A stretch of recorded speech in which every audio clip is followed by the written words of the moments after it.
วิทยุแห่งประเทศไทยจังหวัดแพร่ 91 เมกะเฮิรตซ์ให้ความรู้คู่ความสุข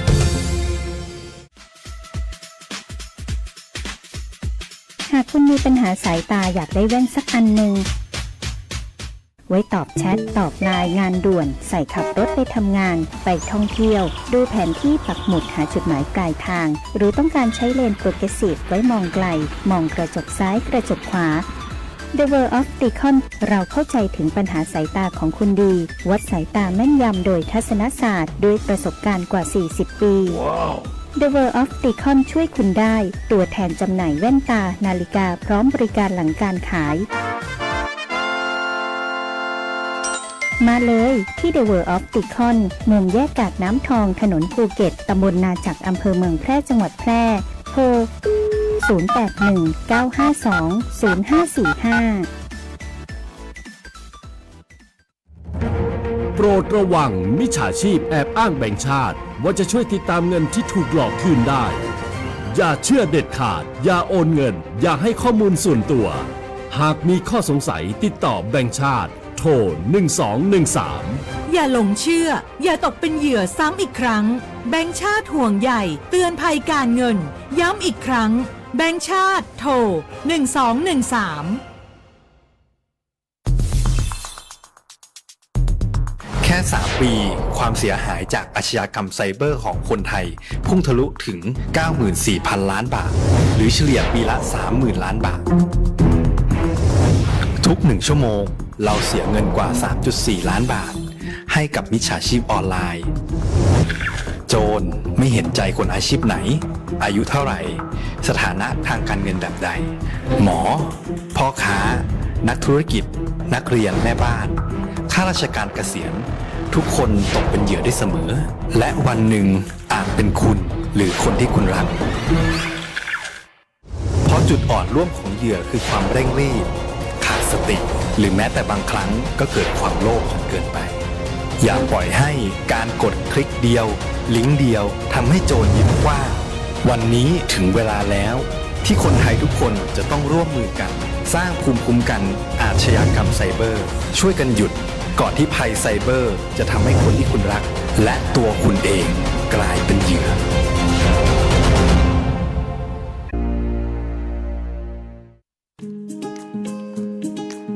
สินเชื่อสวัสดิการเป็นสินเชื่อเพื่อที่อยู่อาศัยสำหรับลูกค้าสวัสดิการที่หน่วยงานทำข้อตกลงโครงการสวัสดิการเงินกู้ที่อยู่อาศัยประเภทไม่มีเงินฝากกับธนาคารไม่ว่าจะซื้อที่ดินปลูกสร้างอาคารต่อเติมซ่อมแซมถ่ายถอนจำนองที่ดินซื้ออุปกรณ์สิ่งอำนวยความสะดวกเพื่อประโยชน์ในการอยู่อาศัยหรือจะกู้เพิ่มผ่อนชำระไม่น้อยกว่า3ปีและไม่เกิน40ปีโดยอายุผู้กู้รวมกับระยะเวลาที่ขอกู้ต้องไม่เกิน70ปีอัตราดอกเบี้ยตามเงื่อนไขที่ธนาคารกำหนดสนใจติดต่อได้ที่ธนาคารอาคารสงเคราะห์ใกล้บ้านแอดไลน์ GHB Buddy หรือโทร054-621-490-5 ทอส.แพร่พร้อมให้บริการคุณ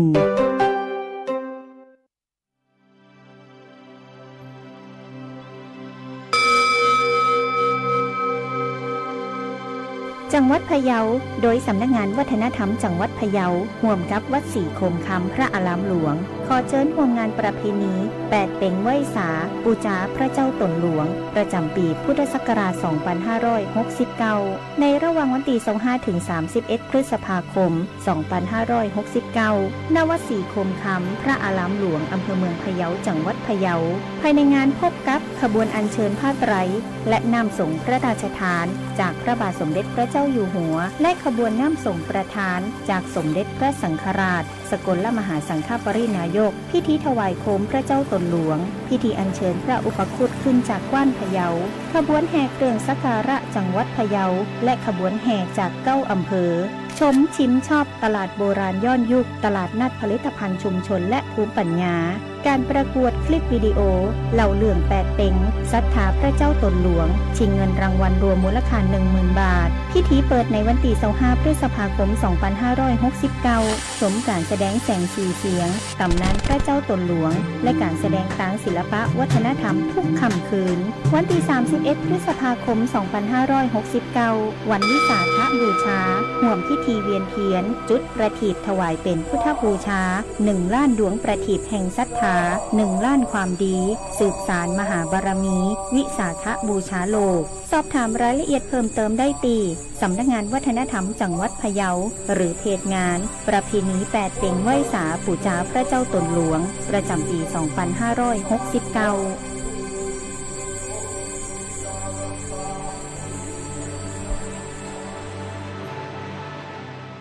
ชัดเจนกับเรื่องง่ายๆที่คุณต้องรู้ประกันภัยพรบคุ้มครองค่ารักษาพยาบาลเบื้องต้นถึงผู้ขับและผู้โดยสารเมื่อเกิดอุบัติเหตุบนท้องถนนชัวร์ได้มากกว่ากับประกันภัยรถภาคสมัครใจครอบคลุมความเสียหายต่อตัวรถความรับผิดชอบต่อบุคคลภายนอกมีหลายระดับความคุ้มครองที่เลือกคือเหมาะกับคุณบ่ได้ลืม3เช็คก่อนออกเดินทางเช็คสภาพรถให้มั่นใจเช็คสภาพคนให้พร้อมและเช็ควันหมดอายุของประกันภัยทุกการขับขี่ชัดเช็คชัวร์ไปด้วยกันคปภ.คุ้มครองผู้ทำประกันภัยคุ้มครองคุณ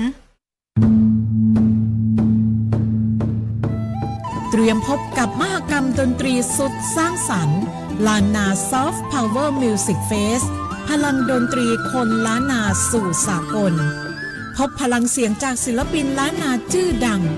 SL Music อ้อมรัตนังวงลูกทุ่งฮงเฮียนสันกำแพงและศิลปินมากความสามารถไต้ฝุ่นกนกฉัตรมาสัมผัสเสน่ห์แห่งเสียงเพลงวัฒนธรรมล้านนาและพลังคนรุ่นใหม่ที่จะส่งต่ออัตลักษณ์ท้องถิ่นสู่เวทีระดับสากลชมฟรีวันอาทิตย์ที่31พฤษภาคม 2569 4 โมงแรงถึง 1 ทุ่มตีลานกิจกรรมหน้าเมเจอร์ซินิเพล็กซ์ชั้น 4 เซ็นทรัลเชียงใหม่แอร์พอร์ตแล้วมาร่วมสร้างค่ำคืนแห่งเสียงดนตรีล้านนา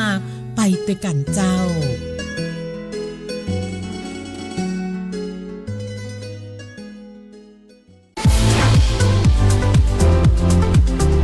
คุณกำลังฟังสถานีวิทยุกระจายเสียงแห่งประเทศไทยจังหวัดแพร่ FM 91 MHz ให้ความรู้คู่ความสุข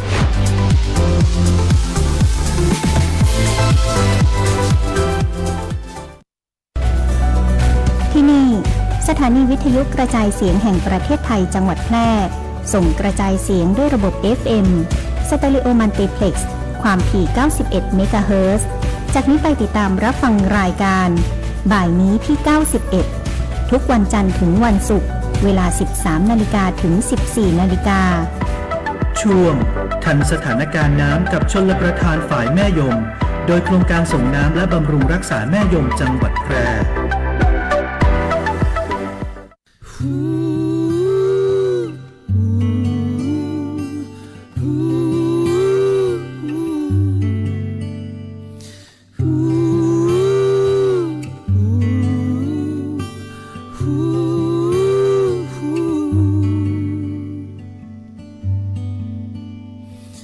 วอนให้ลมช่วยพัดหัวใจพี่ลอยไปจากดินแดนที่เหนือที่ไกลแสนไกลสุดขอบฟ้าที่ไกลแสนไกลล่องลอยไปวอนให้ลมช่วยพัดหัวใจพี่ไปให้ถึงฝากดวงใจพี่ลอยล่องไปบนนภาสุดขอบฟ้าหัวใจพี่จะไปถึงได้สบตาแค่เพียงครั้งหนึ่งหัวใจพี่แทบติดตรึงเพ้อรำพึงรำพันถึงแม่นวลน้องแก้มน้องนางนั้นแดงกว่าใครใจพี่จมแทบพสุธาดวงหรือไทยหรือดวงแก้วตาดุจดวงดาราดวงดาวดวงไหนวอนให้ชายทุกคนเดินผ่านวอนให้ใจน้องไม่มีใครวอนให้ลมพัดพาหัวใจพี่ไปถึง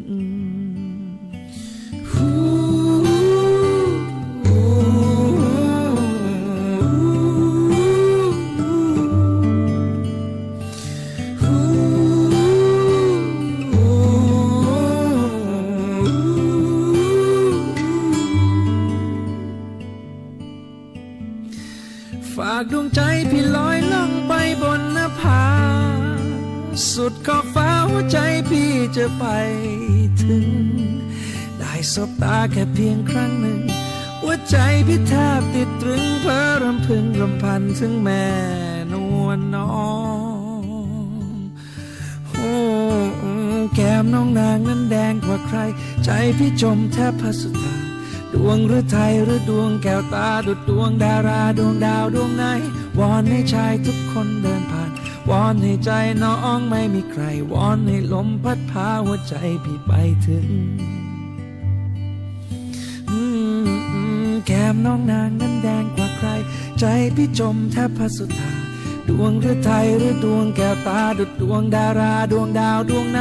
วอนให้ชายทุกคนเดินผ่านวอนให้ใจน้องไม่มีใครวอนให้ลมพัดพาหัวใจพี่ไปถึง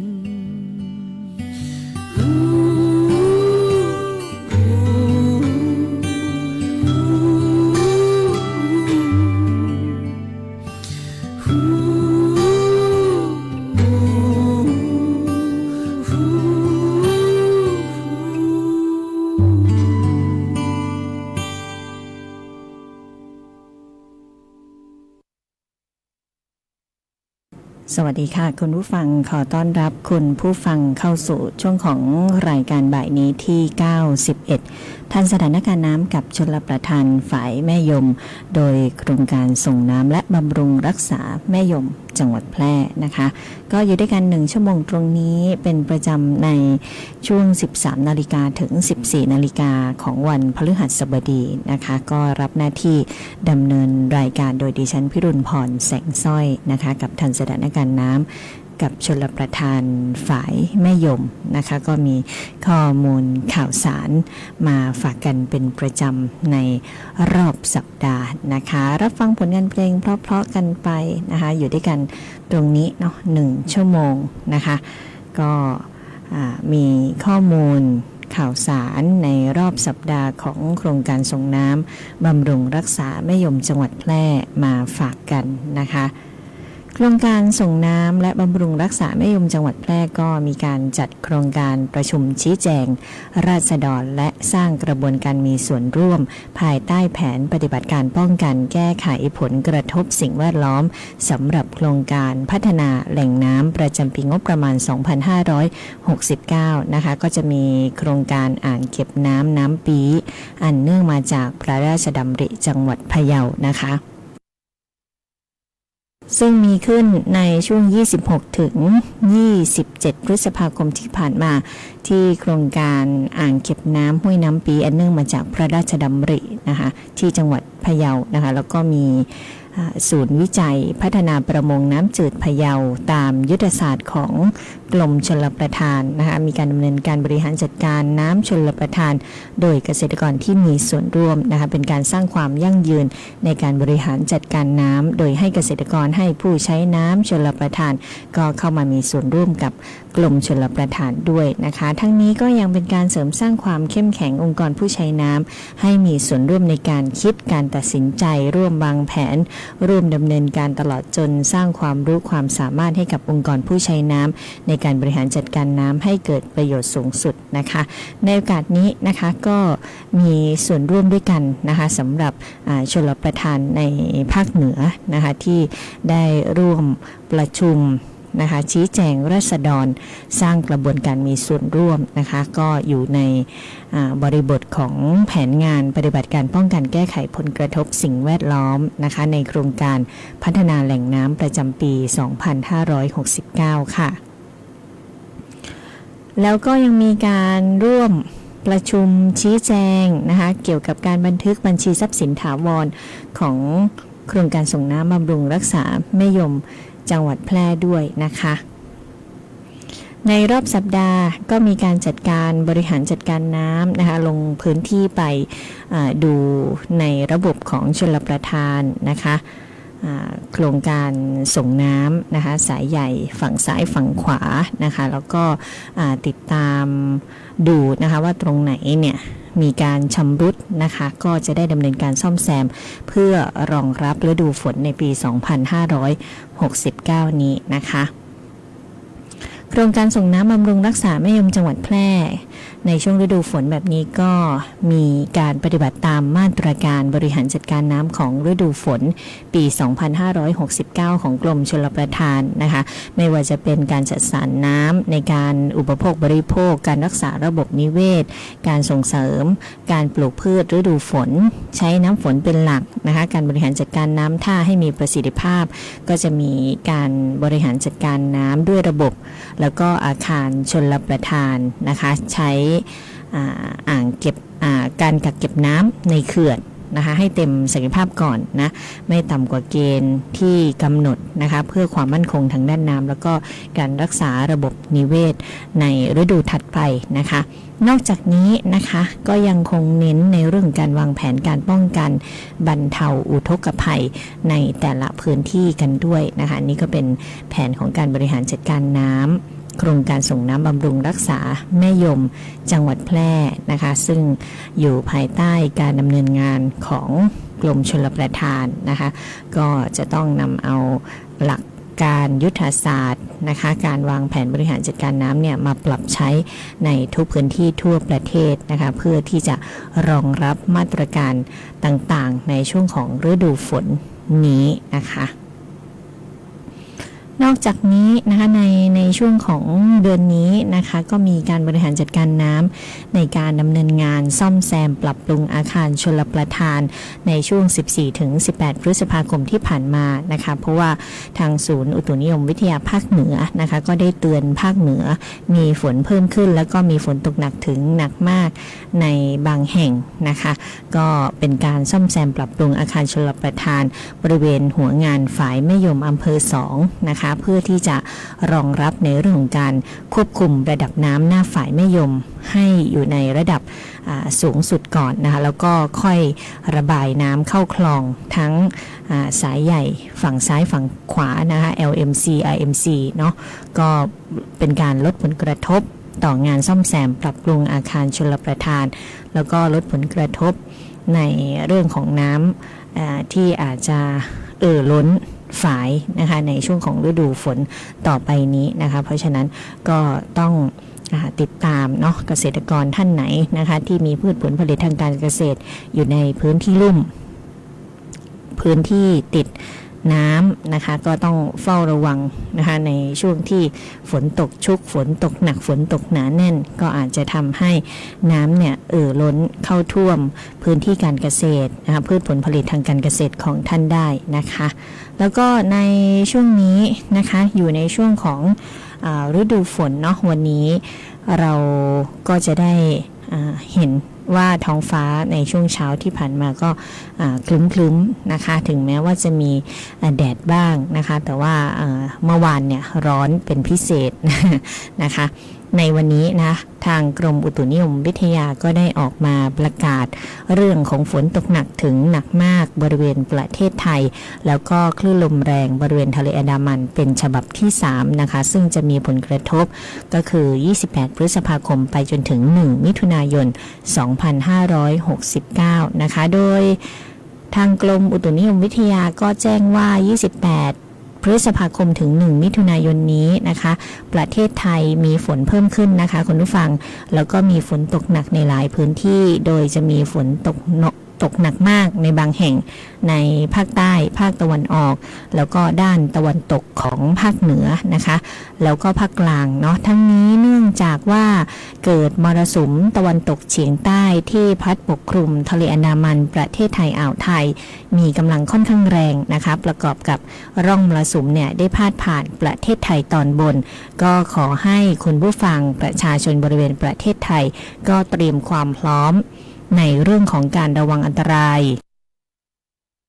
จากฝนที่ตกหนักฝนที่ตกสะสมอาจทำให้เกิดน้ำท่วมฉับพลันแล้วก็น้ำป่าไหลหลากโดยเฉพาะในพื้นที่เสี่ยงใกล้ทางน้ำไหลผ่านแล้วก็พื้นที่ลุ่มนะคะสำหรับคลื่นลมบริเวณทะเลอันดามันตอนบนตั้งแต่ภูเก็ตขึ้นมามีกำลังค่อนข้างแรงนะคะก็มีคลื่นสูงอยู่ 2-3 เมตรบริเวณที่มีฝนฟ้าคะนองคลื่นก็จะสูงมากกว่า3 เมตรนะคะส่วนทะเลอันดามันตอนล่างนะคะ ตั้งแต่กระบี่ลงไปอ่าวไทยตอนบนก็จะมีคลื่นสูงประมาณ2เมตรบริเวณที่มีฝนฟ้าคะนองคลื่นสูงมากกว่า2เมตรก็ขอให้ชาวเรือบริเวณดังกล่าวน่าได้ระมัดระวังในเรื่องของการเดินเรือนะคะหลีกเลี่ยงการเดินเรือในช่วงเวลาที่มีฝนฟ้าคะนองนะคะเรือเล็กบริเวณทะเลอันดามันตอนบนก็ควรที่จะงดออกจากฝั่ง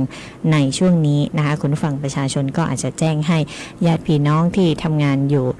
ทางใต้ทางอันดามันได้รับทราบด้วยนะคะแล้วก็พื้นที่ภาคเหนือของเราก็เฝ้าระวังนะในเรื่องของฝนตกหนักบางพื้นที่ก็อาจจะทำให้เกิดน้ำป่าไหลหลากน้ำท่วมฉับพลันน้ำล้นนะคะก็เฝ้าระวังกันนะคุณผู้ฟังก็เป็นข้อมูลข่าวสารที่นำมาฝากกันในช่วงแรกนะคะของรายการบ่ายนี้ที่ 91 ทันสถานการณ์น้ำกับชลประทานฝ่ายแม่ยมก็ติดตามกันได้ทั้งทางหน้าปัดวิทยุ FM 91 เมกะเฮิรตซ์วิทยุออนไลน์รวมไปถึงทางหน้าเพจ Facebook Live กันด้วยค่ะเอาละค่ะไปฟังผลงานเพลงเพราะๆกันก่อนแล้วเดี๋ยวช่วงหน้าก็ยังคงมีข้อมูลข่าวสารมาฝากคุณผู้ฟังคุณผู้ชมกันอยู่ค่ะ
เยาวชนคือพลังสำคัญของชาติและเป็นกำลังสำคัญในการสืบสานความมั่นคงของชาติในอนาคตสถาบันพระมหากษัตริย์คือหนึ่งในสถาบันหลักที่อยู่คู่คนไทยมาอย่างยาวนานเป็นศูนย์รวมจิตใจ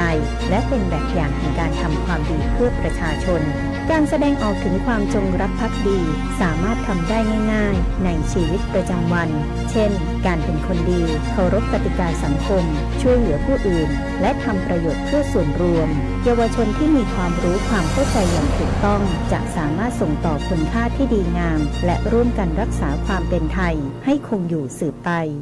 ขอเชิญชวนเยาวชนไทยทุกคนร่วมกันเรียนรู้ประวัติศาสตร์ชาติไทยสำนึกในพระมหากรุณาธิคุณและร่วมกันทำรงไว้ซึ่งชาติศาสนาพระมหากษัตริย์สำนักงานประชาสัมพันธ์ที่ 3 กรมประชาสัมพันธ์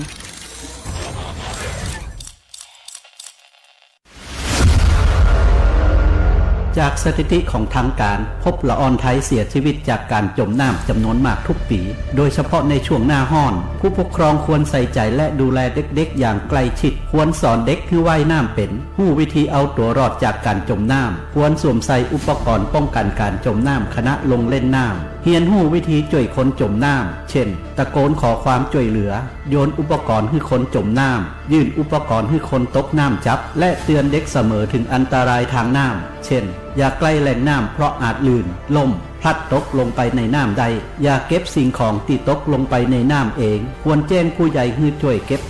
อย่าก้มหรือชะโงกลงไปในโอ่งน้ำตุ่มน้ำถังน้ำเพราะอาจหัวทิ่มลงไปในน้ำใดพบเห็นคนตกน้ำแจ้งสายด่วนกู้ชีพกู้ภัย1669ทันทีด้วยความห่วงใยจากผู้ว่าราชการจังหวัดแพร่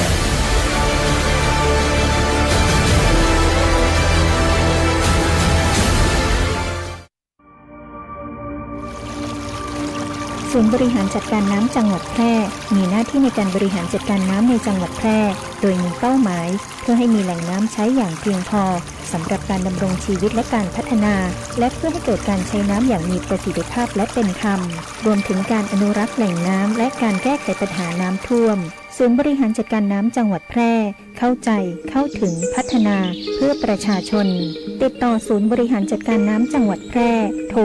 054-532-900หรือองค์การบริหารส่วนจังหวัดแพร่โทร054-532-485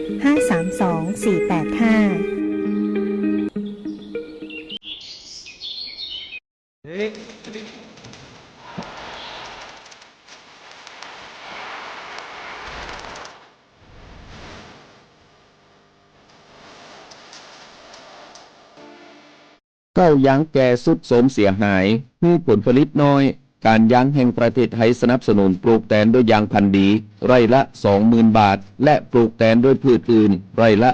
12,000 บาทแค่เป็นเกษตรกรตีขึ้นทะเบียนกับกยท.มีส่วนบนพื้นที่ดินถูกกฎหมายข้าวยางอายุเกิน25 ปี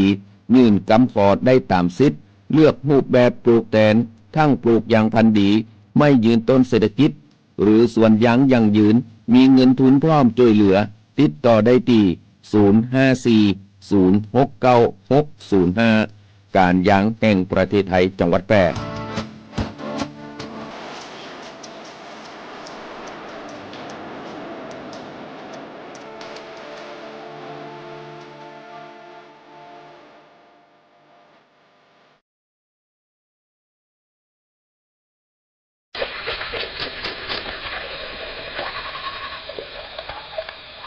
เวลาแปรงฟันอย่าอย่างแบบปิดก๊อกน้ำตัวเด้อลูกเดี๋ยวนะป่อบ่เป็นหยังก้าเป็นก้าน้องหู้กอการแปรงฟันโดยที่ปล่อยให้น้ำไหลไปตัวยะหึงเสียงน้ำ9 ลิตรต่อนาทีแต่ถ้าใจแก้วน้ำห้องน้ำบนปากขณะแปรงฟันจะใจน้ำเพียง1 ลิตรต่อนาทีต่ออันเนอร์อ๋อนี่คือเทคนิคดีๆเพื่อการประหยัดน้ำใจก็ครับใจและเจ้าน้ำมีคุณค่าฮู้ฮักพัฒนาปวงประชาได้ประโยชน์ด้วยความห่วงใยสำนักงานประชาสัมพันธ์ที่ 3 กรมประชาสัมพันธ์เตรียมพบกับมหกรรมดนตรีสุดสร้างสรรค์ล้านนา Soft Power Music Fest พลังดนตรีคนล้านนาสู่สากลพบพลังเสียงจากศิลปินล้านนาชื่อดัง SL Music อ้อมรัตนัง วงลูกทุ่งโรงเรียนสันกำแพงและศิลปินมากความสามารถใต้ฝุ่นกนกฉัตรมาสัมผัสมนต์เสน่ห์แห่งเสียงเพลงวัฒนธรรมล้านนาและพลังคนรุ่นใหม่ที่จะส่งต่ออัตลักษณ์ท้องถิ่นสู่เวทีระดับสากลชมฟรีวันอาทิตย์ที่31พฤษภาคม2569 4 โมงเย็นถึง 1 ทุ่ม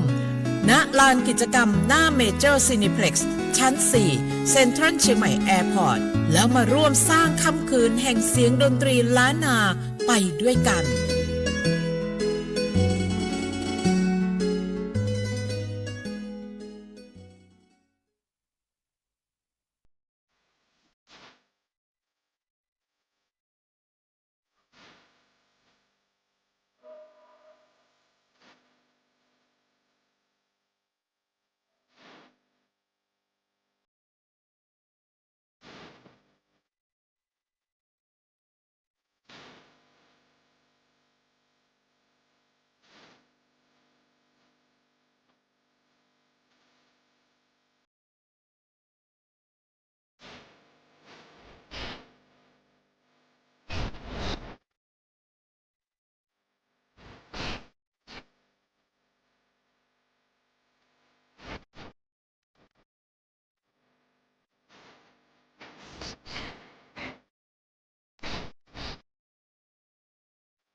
ผลงานเพลงเพราะๆนะคะในช่วงของบ่ายนี้ที่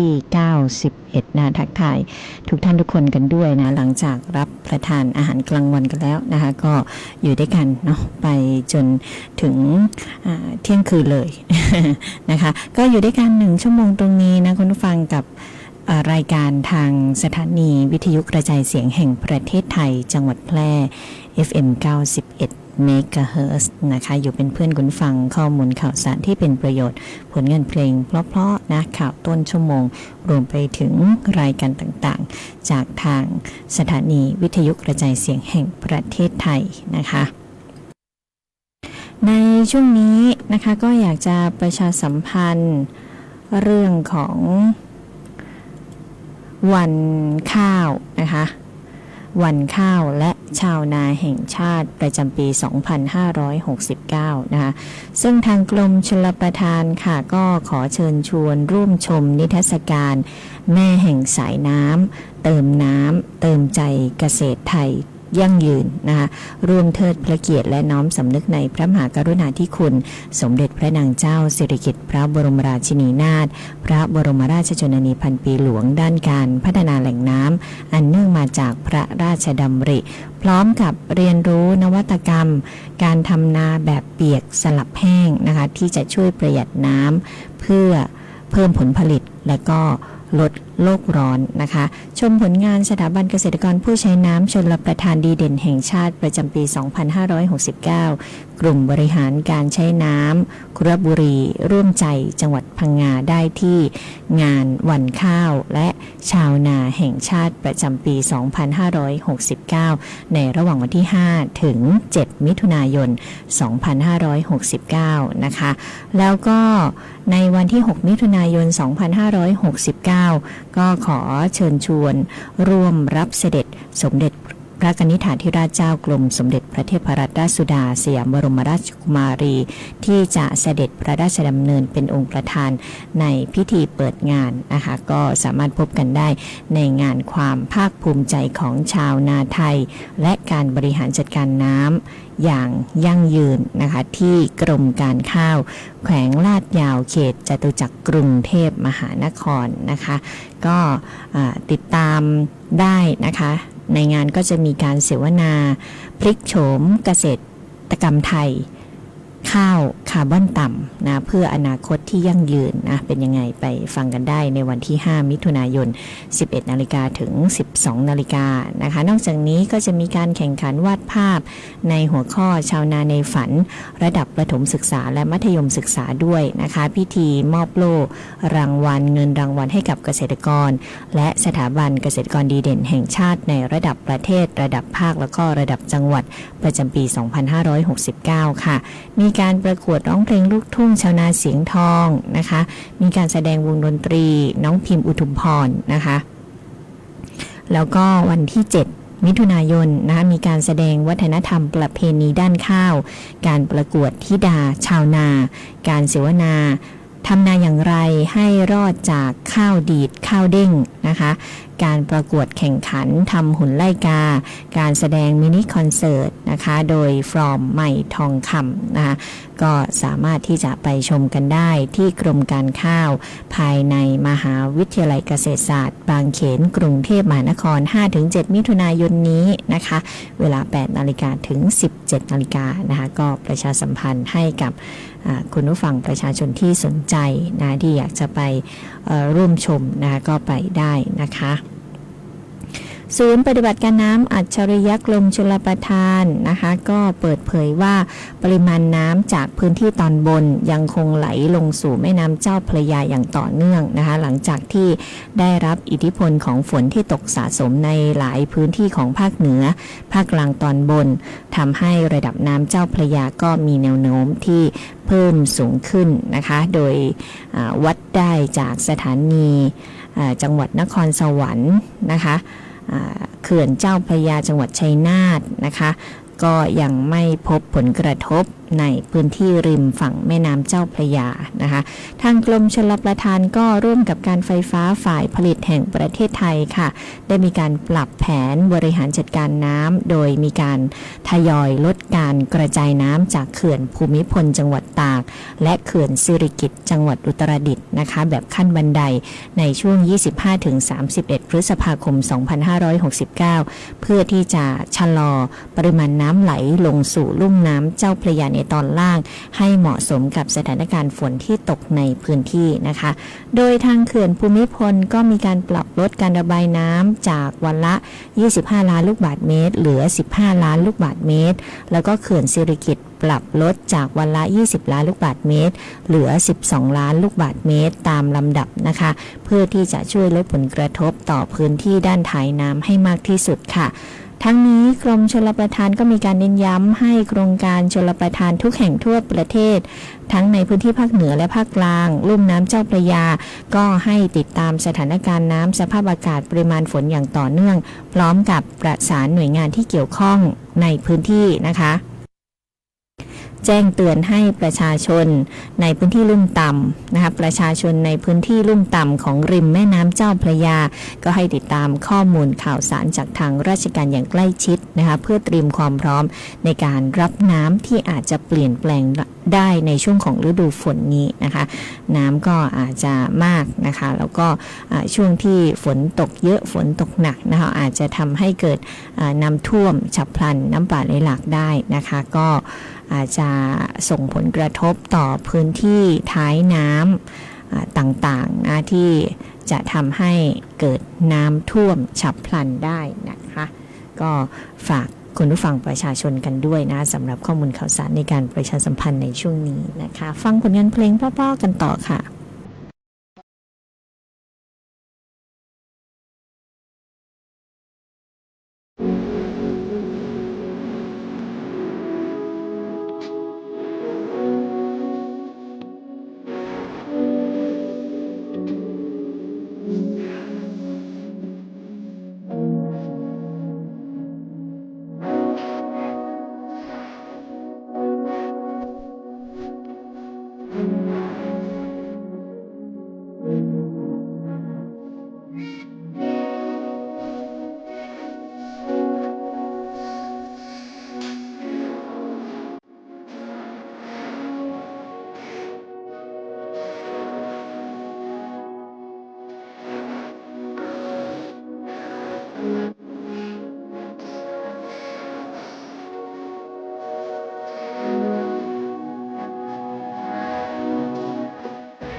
ท้ายรายการแล้วนะคะต้องขอบพระคุณแฟนรายการทุกท่านทุกคนที่ให้เกียรติติดตามรับฟังรายการบ่ายนี้ที่91ทันสถานการณ์น้ำกับชลประทานฝ่ายแม่ยมนะคะโดยโครงการส่งน้ำบำรุงรักษาแม่ยมจังหวัดแพร่นะคะสำหรับในช่วงของรายการเนาะที่ได้นำเอาข้อมูลข่าวสารต่างๆมาฝากก็เป็นประโยชน์ต่อคุณผู้ฟังเกษตรกรนะผู้ใช้น้ำนะคะคุณผู้ฟังก็ฝากกันด้วยนะช่วงนี้ก็ให้ติดตามเรื่องของสภาพอากาศกันอย่างใกล้ชิดนะคะเพราะว่าประเทศไทยของเราก็จะมีฝนเพิ่มขึ้นนะคะก็ขอบคุณข้อมูลดีๆนะคะจากนายชัยวัฒน์กำทองผู้อำนวยการโครงการส่งน้ำบำรุงรักษาแม่ยมจังหวัดแพร่นะที่ส่งข้อมูลข่าวสารมาให้ประชาสัมพันธ์กันในช่วงของรายการเพื่อให้คุณผู้ฟังประชาชนชาวแพร่ได้ติดตามข้อมูลข่าวสารการบริหารจัดการน้ำของโครงการส่งน้ำบำรุงรักษาแม่ยมจังหวัดแพร่ค่ะในวันนี้ส่งท้ายผลงานเพลงเพราะๆนำรายการจากลาคุณผู้ฟังไปก่อนแล้วก็เจอกันใหม่ใน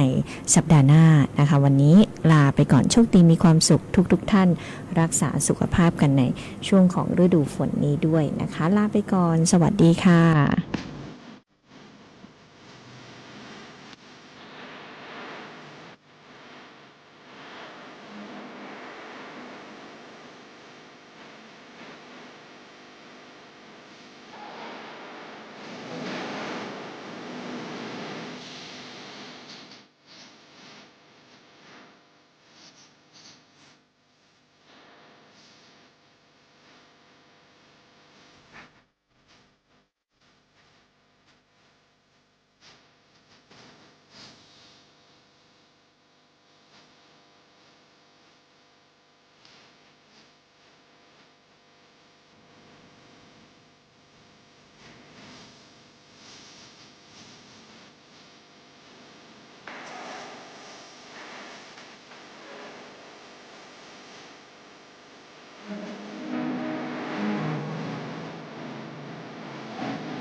จ้ะ